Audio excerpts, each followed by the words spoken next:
Hello, everybody. Welcome back to another edition of Marion County Espresso TV. I'm your host, Steve Woodhouse, and with me today is Senate President Amy Sinclair. Welcome, Amy. Thanks, Steve. It's good to see you again. It is. I've missed your face. We don't get Right? to do this as much Exactly. anymore. Exactly. Yeah. So we're about 60 days into the term now, the session. This So, starts week 10, so yeah, that'd be just over 60 days. so what do you think has been the biggest accomplishment so far? Biggest accomplishment so far. And this is it's gonna be different for everybody. We don't do a lot of work in the first 8 weeks or so of session that anybody sees Yeah. because it's so much process. We're going through the process of getting bills through subcommittees and committees where where citizens of the state of Iowa get a weigh in on different pieces of legislation, where we work through the perfecting of what's been drafted, where we weed out a lot of things that shouldn't happen, and perhaps the biggest thing we've done for the folks of the state of Iowa is to weed out a lot of those things. I know you and I have talked regularly about how isn't Iowa code big enough? Shouldn't we be doing away with things rather than adding things? So probably one of the biggest accomplishments in the first 60 days of session is making sure we aren't passing a lot of unnecessary laws. I often say to people when they say, well, it's just wrong that this. Yes, it is, and it's already illegal. Do you want me to make it illegaler? I don't. So for me, that's the biggest accomplishment. Probably the thing that's caught the most attention, and I'm sure you've reported on it, are the changes that we made to our Iowa Civil Rights Code.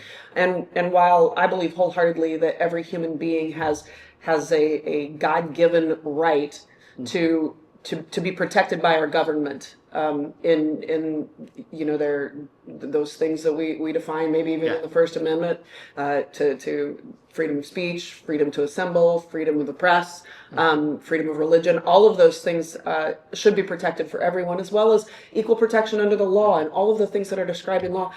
But the Civil Rights Code sets out classes of folks who can't be discriminated against based on those characteristics.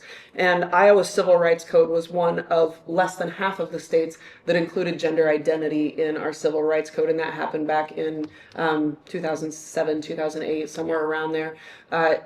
It's created a lot of problems for us that most Iowans would wholeheartly disagree with, in that because we had gender identity in our Civil Rights Code, Iowans were paying for cross-sex hormones and gender transitions for folks who are on Medicaid or were in our prison systems. And that was a lawsuit that was filed. I think most Iowans would say we shouldn't be doing that. No. That because gender is fluid, it's not an immutable characteristic, and why on earth are the rest of Iowans paying for those things? It also was creating issues within our ability to protect girls in their private spaces and in their sports, because if gender identity, that fluid characteristic, is included in the Civil Rights Code, it's protected, and courts have been protecting it above that other immutable characteristic, which is actual sex. Yeah. And so we needed to remove gender identity because it caused confusion in our own legal code when it came to those issues of protecting girls in locker rooms, bathrooms, and protecting girls in sports, which Title IX is supposed to protect girls in sports. That's the whole point.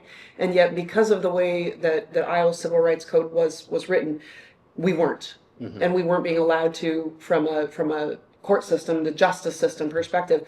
We had created chaos in our own legal systems by including gender identity juxtaposed against sex in that Civil Rights Code. So that's probably the most notable thing that's happened already and been signed by the governor. And I would say it's a big one. I would also say keeping a lot of unnecessary laws out of the code is just as big. Absolutely.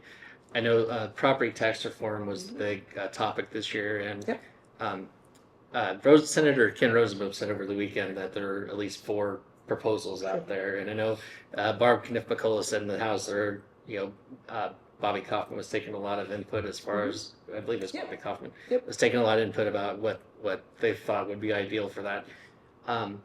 But getting back to Marion County specifically, we've seen a lot of growth in Pella and Marksville. Obviously, the powers that be kind of want to use that valuation to expand services.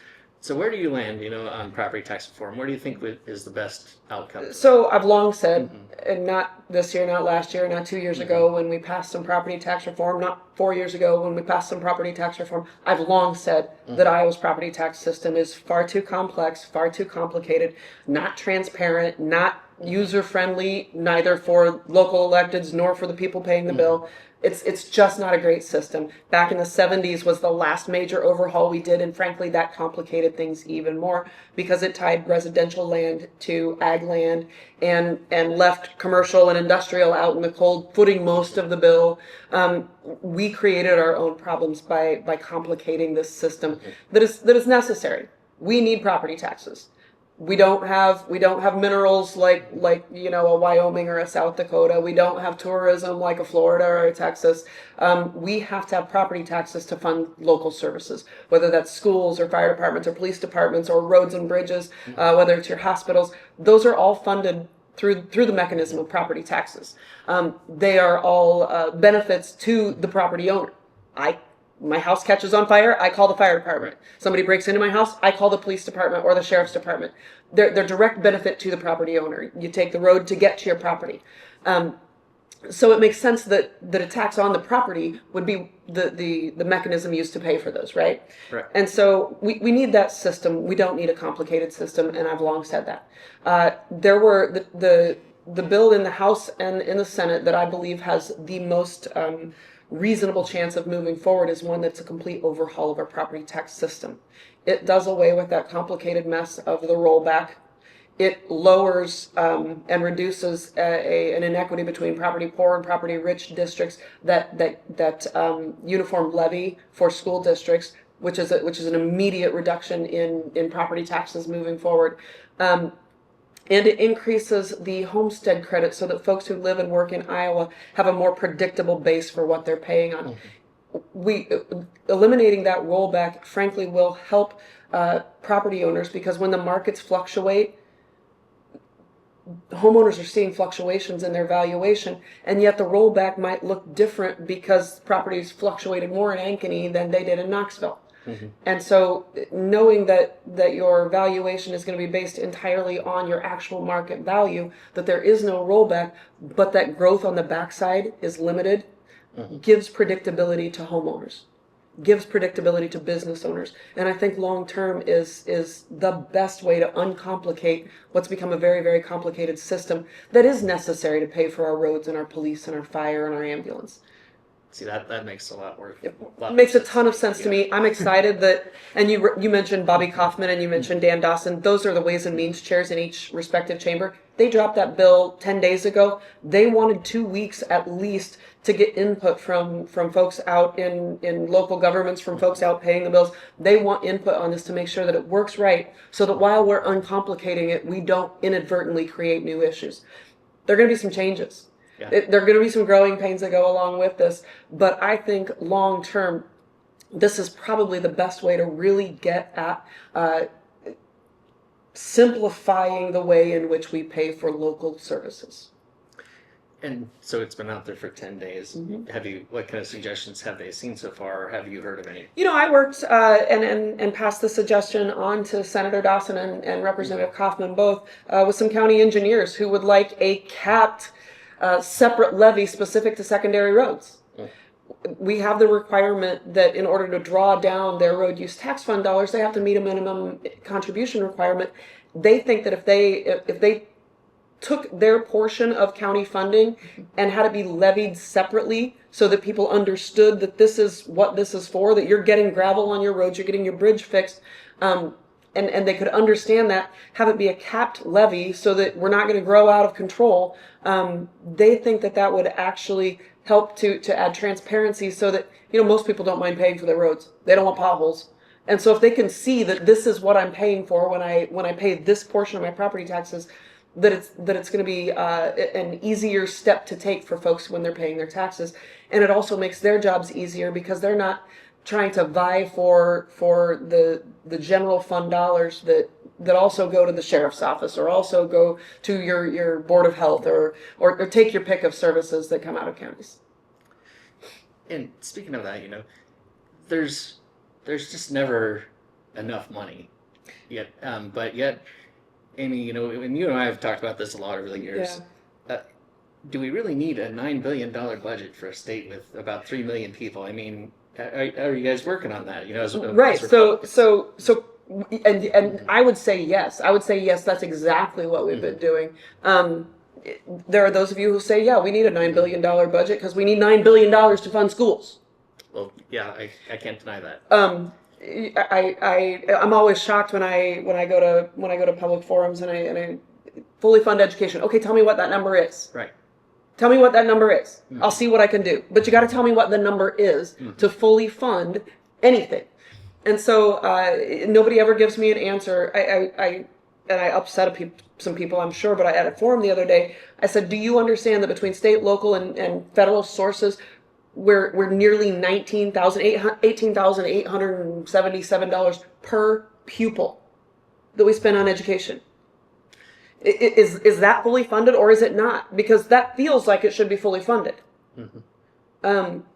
So you ask, should we have a $9 billion budget? Well, some people would say it's not enough because we're not funding education enough. We're not funding Medicaid healthcare services enough. We're not funding roads enough. There are those who would say it's not enough. Compare it to state to our south, which is closest to me, it's way too much on a per capita basis. Yeah. It's way too much on a per capita basis. We are far and away spending more per capita than the state of Missouri, which is the closest state to me. So are we trying to right size that? Yes, I would tell you we are. When we took it under, our main priority for the last 8 years has been to right size what state government looks like. Whether we're doing that through the redesign of the executive branch, which we more than halved state agencies and boards and commissions, and already have saved over $200 million for the taxpayers of the state of Iowa, or whether it's right sizing what Medicaid looks like and really starting to roll folks off the rolls, off the Medicaid rolls who are able-bodied single folks. Yeah. In a climate where everybody's demanding a workforce, we shouldn't be incentivizing not working. Or whether it's right sizing our unemployment trust fund, our unemployment system, which we've done. And we had an immediate impact in that folks stayed, there were half as many people drawing unemployment benefits and they were doing it for half as many weeks. Yes, we need to right size those things. Can't be done overnight, but we've taken the steps to force ourselves to do it. We have a 99% spending limitation statutorily for the state of Iowa. And by lowering our income tax rates down to that flat 3.8% flat tax for everyone, we have intentionally limited what we can spend. And I have to commend everybody for that because I'm sure everybody knows I'm kind of a low tax kind of guy. But I know that another issue regarding taxes overall is with school funding is that, like recently at the Pellet School Board meeting, they're shifting some costs from the general fund to the management fund, and it's like, why can't we just give schools like a general pot of money and say spend how you need? Has there been any progress on that? Because we talked about that a lot. Yeah, there was a lot of progress on that several years ago. In fact, I think it was the second or third year that there was a Republican trifecta in the state. I worked with my counterpart over in the House, the chair of the Education Committee in the House, and we essentially removed the strings from those categorical dollars that were just sitting in pots. So that local school boards, once they reached the requirements of whatever program was being funded by those dollars, they could use those dollars for any general fund purpose. We added that rural transportation categorical, but let them put it into the general fund, right? So that we're not making them keep those dollars separate and report on those separately. Now, take your talented and gifted programming and the making that fund flexible. You still have to meet the needs of talented and gifted kids. Right. We're not saying you don't have to meet those requirements. We're saying that once you meet those requirements, those dollars can go into the fund for any general fund purpose. And that was a huge step. And I don't think people really grasp that. And unfortunately, there are a lot of districts that haven't used the flexibility that was granted there. There are a couple of categorical separate fund balances that are only able to be used for certain purposes. The teacher salary supplement, it was created to increase teacher salaries. We didn't eliminate the strings on that, right? The SAVE fund, that penny sales tax, and we are unlikely to eliminate the strings on that, because when we extended that out for the 50-year time frame, we required that a large percentage of that growth go to property tax relief. I don't know about you, Steve. I am unwilling to let go of that property tax relief. So loosening the strings on that is a difficult proposition for me, even though it's a huge amount of money. I want school districts to be in a position where they are lowering property taxes because they have a different revenue stream to do it.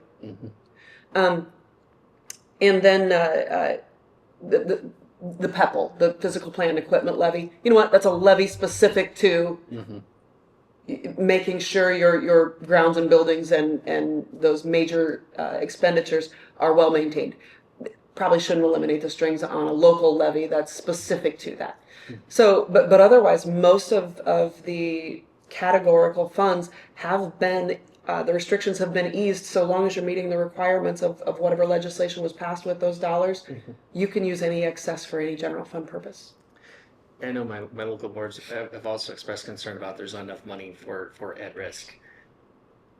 I don't know if I was sound too conservative here, but we want to make sure that no kids fall through the cracks. But is that really the state or the school board's responsibility? So there is and I'm sure what they're talking about, what you're hearing about, there is that local dropout prevention levy, the at-risk funding that's related to it. Well, back in 2009, 10, 11 timeframe, that dropout prevention levy was frozen. Right. But school boards had a year in which to determine if they wanted it frozen at where they were or up to 5%. And a lot of districts just froze it where it was.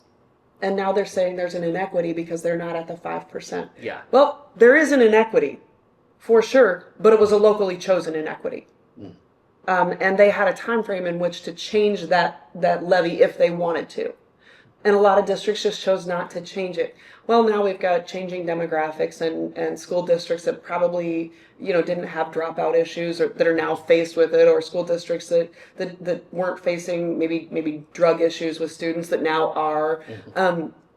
And honestly, the year that we were all in chaos with COVID, a lot of districts were finding a whole lot more students who were at risk of failure through frankly mental health issues that were a direct result of kids being trapped at home. And so we're at a different place where maybe there should be more money in that stream. But once again, if we've eased the strings on everything else, there's no reason you can't use some of those carryover dollars from maybe TLC that you didn't use all on your mentoring programs, that you could switch into some at-risk funding. You do have that flexibility. Okay. And speaking of those that might fall through the cracks, we haven't heard about it for a long time, but the illegal immigrants that were flown into Iowa. I know this doesn't fall under your purview, but I imagine you speak to the governor fairly frequently. What's the status of that? Like, have you found these people? Have you turned them over to ICE? So I actually did a border visit a year ago. Yeah. Maybe 2 years ago now. But I went down to Yuma, Arizona, and went to a healthcare facility that was literally built to take illegal border crossers through and make sure that they didn't have strange communicable diseases before they're released into the wild. Right. I saw the process by which, and I don't blame Yuma. They don't have the infrastructure to support the influx of folks that were coming across their border. I watched them put folks on buses, on planes, and send them to wherever they had somebody in the United States who would sponsor them. Part of those sponsors were here in Iowa.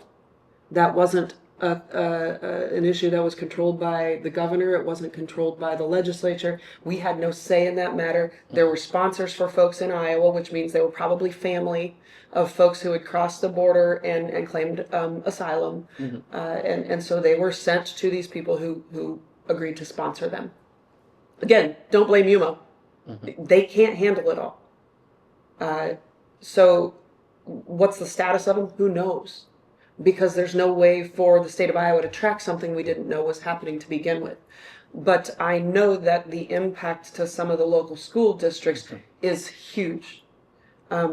Somebody asked me what's the dollar figure on what the asylum seekers has been on state and local government. I would say it's incalculable. I would say we can't know. But I would tell you, there's a school district in my district that saw an increase in just shy of 100 students in a year, and none of them spoke English. The impact on having an English language instructor alone was a huge fiscal hit to that school district, let alone the translators for parents and hiring new teachers, because that's a lot of kids in a rural district. So yeah, I mean, even just in that one little example, local property taxpayers as well as the state of Iowa are picking up a huge tab, stepping in and filling that gap for those kids who are coming here with parents seeking asylum. Now, I don't want to sound harsh, but it should be regulated better than that. It should not be a situation where 100 kids are just showing up at a school district unannounced. We shouldn't have a porous border that allows that to happen. And I think we're heading in the right direction on managing that. I don't want the United States to also ignore the woes of the rest of the world. I don't think we should. I think that's inhumane if we do. But we should be managing it a whole lot better, and we should be determining before we ever let people in whether or not they're actually seeking asylum or whether they just want to come to the United States. Yeah, two vastly different scenarios. Very. Yeah, we could talk all day about. Yeah, that's a huge conversation, and it's a federal issue that we could wax philosophical on. But the reality of it is we need to get a handle on what became a very, very porous border and make sure that the folks that the United States is helping to care for, helping to transition into a safer space to live, make sure they're actually being persecuted at home before we take them in. Yeah, because I wanted to lead into that because the English language learners' costs are going up, and Rosenbaum mentioned that Medicaid is going up again. Mm-hmm. So I didn't know if those were in kind of correlation to all the illegal immigration that went on. I wonder if they are. I'm pretty sure they did. I can't prove that, so I don't know. So. Right. Again, you can't prove it. It's almost impossible to prove when as a state we are not even given the basic information of who's coming to us. Mm-hmm. So, but overall, I know you're a busy person, Amy, Senate President, and we've been going for quite a while. But is there anything else big that going on in the Senate? Like, what do you hope to see accomplished before the end of the session here this year? Genuinely, my biggest desire is to get that property tax reform to a place that makes sense for the citizens of the state of Iowa without causing unnecessary upheaval in local government. Mm-hmm. Nobody wants the fire department to disappear in this process of transition. So my hope is that we can get property tax done and get it done right, so that we simplify this very, very difficult system that we have placed before us. My other biggest goal circles back to that beginning. How about we only do those things that are absolutely necessary? Steve, we were pretty good last year, and we were pretty good the year before. Do we really need the over 1,500 pieces of legislation that were drafted this year? No. No, I promise you we don't. If nothing else passed, Iowans would go along just fine. That being said, I would like for us to get a fiscally responsible budget passed, so that we can get out of the. It always feels a little, maybe a little angsty for folks when the legislature's in session, and with good cause. Yeah. I have that little libertarian streak through me that says less government is better government. And when we're here changing what that means and becoming more government, I'm always a little nervous. I don't know if that's so much a libertarian. That's more of a common sense from my standpoint. Gotta have a healthy trust of government. Exactly. Healthy distrust of government. What the country's founded. Exactly, a healthy distrust of those in charge. But when it comes to budget, I know Rosenboom was talking about the potential. Well, naysayers like to call it a shortfall, but using a lot of reserves to cover. It's a feature, not a bug, Exactly. Steve. We lowered taxes. We built up that taxpayer trust fund for a reason. Mm-hmm. For a reason. And it was so that we could get to a point where our economy's still growing. Yes. We're just taking less of it off the top. So yeah, we have that taxpayer trust fund, which has some billions of dollars in it, as a feature to bridge us to when when it's not needed anymore. Mm-hmm. To me, that was the plan. So people saying there's a shortfall, yes, it was a designed shortfall. We stopped taking all your money. Which, like speaking as an employer and just as a citizen, thank you. I like to keep more of my money. I know better what to do with my money than the state. Right. I know that businesses are going to be more inclined to invest in their employees and invest in their entrepreneurial endeavors when they have more of their own money to do it. Yes. Folks are going to ask the government for less help when they have more of their own money in their pockets. Mm-hmm. How about we embrace the fact that we're taking less of your money? How about we embrace the fact that there is a gap, and it was a gap that was designed because we stopped taking your money because we had it built into those funds that are designed to relieve the stress of taxes on the individual. Right. I think that's a good place to leave it. Well, thank you for your time, Amy. I know you don't represent Marion County anymore, but I appreciate you still taking my calls. And Steve, I feel like in spirit I'm still a part of y'all. Yeah. You would be surprised at the number of calls, texts, emails that I get from folks out of Marion County that I used to represent, and I try really hard to still either help them or connect them with Julian or Ken when they have something local that they need assisted with. Well, we're a big, important county as far as I'm concerned. I agree. I agree. So, all right. Well, thanks again, Amy. Thanks, Steve. Always good to talk to you. Yep. So, and thank you all for joining us.